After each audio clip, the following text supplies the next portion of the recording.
साठी तुम्ही अर्ज करा, 25% भरायला तयारी ठेवा, 75% सरकार करा. ओके, आजपासून लगेच होते कोण एक बोलायचं झालं. ओके काल तुम्ही होते का?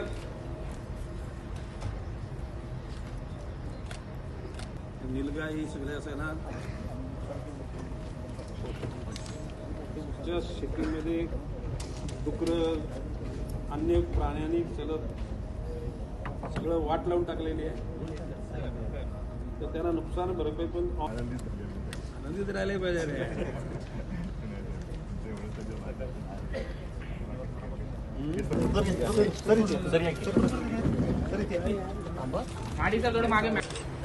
थँक्यू. आणि राऊंड मारेन आलेल्या माहिती तुम्हाला देतो.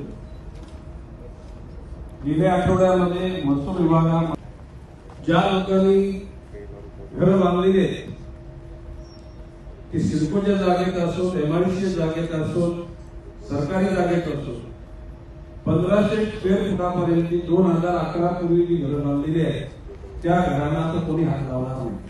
सिडकोच्या अधिकाऱ्यांनी 500 स्क्वेअर फुटापर्यंत भागासाठी कुठे 10% आहे, 15% आहे, 20% म्हणजे रक्कम भरल्यानंतर त्या जागा तुमच्या होणार आहे. त्या नोटीस वगैरे लागल्या की सिडकोच्या त्याच्यात सुरू झाला. सिडकोच्या अधिकाऱ्यांची नोंद घ्या. मी काय बोला समजलं का? कोणा बोलवलं त्यांना एरवी सिडको कलेक्टर महापालिकेची जागा असेल ही 2011 पर्यंतची जी घरं लोकांनी बांधलेली आहेत ती राज्य शासनाने मंत्रिमंडळाच्या संमतीने नियमित करायचे ठरवले 1500 स्क्वेअर फुटापर्यंत. आणि म्हणून याच्यापर्यंत नोटिसा कोणाला देण्याचं भानगडीत पडू नका. एमआयडीसी त्याला केलेली आहे. एमआयडीसी हा जीआर दिल्याच्या 2 दिवस अगोदर टेंडर काढलेले आहे. तर त्याची इरादे काय केले, इरादे ज्या दिवशी गरज पडेल ना त्या दिवशी गरज नाही करतो मंत्रीपद बांधलं होता. ओके चला.